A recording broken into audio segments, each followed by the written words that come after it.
ನಮಸ್ಕಾರ ವೀಕ್ಷಕರೇ, IPL 2024 mini action ನಡೆಯಲು ಇನ್ನೇನು ಕೆಲವೇ ದಿನಗಳು ಅಷ್ಟೇ ಬಾಕಿ ಇವೆ. ಇದರ ನಡುವೆ ಈಗ RCB ತಂಡದ ಕಡೆಯಿಂದ ಒಂದು ದೊಡ್ಡ ಬ್ರೇಕಿಂಗ್ ನ್ಯೂಸ್ ಹೊರಬೀಳುತ್ತಿದ್ದು RCB ಅಭಿಮಾನಿಗಳಿಗೆ ಭರ್ಜರಿ ಸಿಹಿ ಸುದ್ದಿ ಅಂತಾನೆ ಹೇಳಬಹುದಾಗಿದೆ. ಹೌದು ವೀಕ್ಷಕರೇ, ಅದಕ್ಕೂ ಮುನ್ನ ನೀವು ಕೂಡ RCB ತಂಡದ ಡೈ ಹಾರ್ಡ್ ಅಭಿಮಾನಿಯಾಗಿದ್ದರೆ ಈ ವಿಡಿಯೋಗೆ ಒಂದು ಲೈಕ್ ಮಾಡಿ. ಮತ್ತೆ ನಿಮ್ಮ ಪ್ರಕಾರ ಈ ಬಾರಿಯ IPL ಸೀಸನ್ ಅನ್ನು ಯಾರು ಗೆದ್ದು ಬೀಗಲಿದ್ದಾರೆ ಎಂದು ನಮಗೆ ತಪ್ಪದೇ ಕಮೆಂಟ್ ಮೂಲಕ ತಿಳಿಸಿ.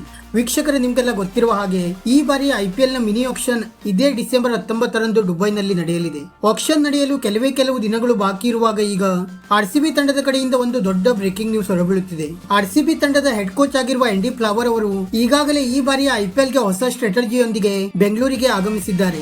RCB ಯ ಕೋಚ್ ಆದ ಬಳಿಕ ಮೊದಲ ಬಾರಿಗೆ ಬೆಂಗಳೂರಿಗೆ ಎಂಟ್ರಿ ನೀಡಿರುವ ಆಂಡಿ ಫ್ಲವರ್ ಅವರು RCB ತಂಡದ ಸ್ಥಿತಿಗತಿಯನ್ನು ತಿಳಿದುಕೊಳ್ಳುವ ಪ್ರಯತ್ನ ಮಾಡುತ್ತಿದ್ದಾರೆ. ಮತ್ತೆ ಇದರ ಜೊತೆಗೆ RCB ಕಡೆಯಿಂದ ಇನ್ನೊಂದು ದೊಡ್ಡ ಬ್ರೇಕಿಂಗ್ ನ್ಯೂಸ್ ಹೊರಬೀಳುತ್ತಿದ್ದು, RCB ಆಕ್ಷನ್ ನ ಮುಂಚೆ ತನ್ನ ಟ್ರೈನಿಂಗ್ ಕ್ಯಾಂಪ್ ಕೂಡ ಈಗ ಶುರು ಮಾಡಿಕೊಂಡಿದೆ. ಈ ಟ್ರೈನಿಂಗ್ ಕ್ಯಾಂಪ್ ನಲ್ಲಿ ಈಗಾಗಲೇ SRH ತಂಡದಿಂದ ಟ್ರೇಡ್ ಆಗಿ ಬಂದಿರುವ ಮಯಾಂಕ್ ದಾಗರ್, ಕರಣ್ ಶರ್ಮಾ ಮತ್ತೆ ಅನುಜ್ ರಾವತ್ ರಂತಹ ಆಟಗಾರರು ಭಾಗವಹಿಸಿದ್ದಾರೆ. ಇದರ ಬಗ್ಗೆ ಸ್ವತಃ ಮಯಾಂಕ್ ದಾಗರ್ ಅವರು RCB ಜರ್ಸಿಯಲ್ಲಿರುವ ಫೋಟೋ ಒಂದನ್ನು ತನ್ನ ಸೋಷಿಯಲ್ ಮೀಡಿಯಾ ಖಾತೆಯಲ್ಲಿ ಶೇರ್ ಮಾಡಿಕೊಂಡಿದ್ದಾರೆ. ಮತ್ತೆ ಮೀಡಿಯಾ ರಿಪೋರ್ಟ್ಸ್ ಗಳ ಪ್ರಕಾರ ಆಕ್ಷನ್ ನಲ್ಲಿ RCB ಟಾರ್ಗೆಟ್ ಮಾಡಲಿರುವ ಕೆಲ ಭಾರತೀಯ ಆಟಗಾರರಿಗೆ ಟ್ರಯಲ್ ಗೋಸ್ಕರ ಈ ಕ್ಯಾಂಪ್ ನಡೆಸಲಾಗುತ್ತಿದೆ ಎಂದು ಹೇಳಲಾಗಿದೆ. ಆಕ್ಷನ್ ನ ಮುಂಚೆ ಪ್ರತಿ ವರ್ಷವೂ ಕೂಡ RCB ತಂಡ ಇಂತಹದ್ದೇ ಕ್ಯಾಂಪ್ ಗಳನ್ನು ಆಯೋಜಿಸುತ್ತದೆ. ಅದರಂತೆ ಈ ಬಾರಿಯೂ ಕೂಡ RCB ತಂಡ ಆಕ್ಷನ್ ನ ಮುಂಚೆ ಟ್ರಯಲ್ ಗೋಸ್ಕರ ಟ್ರೈನಿಂಗ್ ಕ್ಯಾಂಪ್ ಅನ್ನು ಆಯೋಜಿಸಿದೆ. ಆದರೆ ಇದರಲ್ಲಿ ಯಾವ ಆಟಗಾರರು ಭಾಗವಹಿಸುತ್ತಾರೆ ಎಂದು ಕಾದು ನೋಡಬೇಕಾಗಿದೆ. ವೀಕ್ಷಕರೇ, ನಿಮ್ಮ ಪ್ರಕಾರ RCB ತಂಡ ಈ ಬಾರಿಯ ಆಕ್ಷನ್ ನಲ್ಲಿ ಯಾವ ಹೊಸ ಆಟಗಾರರಿಗೆ ಟಾರ್ಗೆಟ್ ಮಾಡಬೇಕು ಎಂದು ನಮಗೆ ತಪ್ಪದೇ ಕಮೆಂಟ್ ಮೂಲಕ ತಿಳಿಸಿ. ವಿಡಿಯೋ ಇಷ್ಟ ಆಗಿದ್ದರೆ ಲೈಕ್ ಮಾಡಿ, ಮತ್ತೆ ಚಾನೆಲ್